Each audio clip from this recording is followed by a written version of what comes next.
Hello students, Amit এডুটোরিয়াল YouTube চ্যানেলে তোমাদেরকে স্বাগত জানাই। তোমাদের দেখবে মিসলেনিয়াস পরীক্ষাতে প্রত্যেক বছর ইলেকশান দিয়ে একটা অঙ্ক থাকে। এবারে যে অঙ্কটা তোমাদেরকে সলিউশন করিয়ে দিই সেটা হচ্ছে, বলেছে বিধানসভা নির্বাচনে কোনো কেন্দ্রে দুইজন প্রার্থী ছিলেন। ওই কেন্দ্রে ভোটদাতাগণের 4% ভোটদানে বিরত ছিলেন এবং দুইজন প্রার্থীর মধ্যে একজন সমস্ত কেন্দ্রের ভোটদাতাগণের 52% ভোট লাভ করে প্রতিদ্বন্দ্বীকে 500 ভোটে পরাজিত করে নির্বাচিত হন। প্রকৃতপক্ষে যতজন ভোট দিয়েছিলেন তার সংখ্যা কত?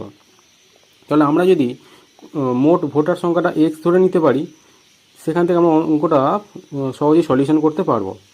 বলেছে যে 4% ভোটদানে বিরত ছিল, তাহলে নিশ্চয়ই 96% ভোট দিয়েছিল।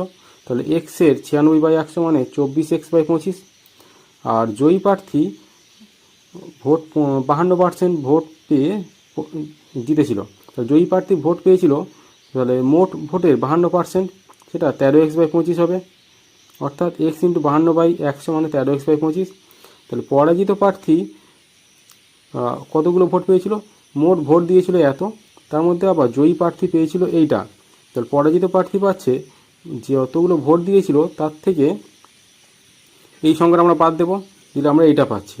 এবারে আরও একটা জিনিস বলেছে, দুইজন প্রার্থীর মধ্যে প্রতিদ্বন্দ্বীকে 500 ভোটে পরাজিত করে। তাহলে জয়ী প্রার্থী পেয়েছে এত, পরাজিত প্রার্থী পেয়েছে এত, তো দুজনের পার্থক্য হচ্ছে 500। তাহলে এখান থেকে এক্সের মান পেলাম 6250। তাহলে এই যে 6250 আমরা এক্স ধরেছিলাম, সেটা হচ্ছে মোট ভোটার। তাহলে ভোট দিয়েছিল কতজন?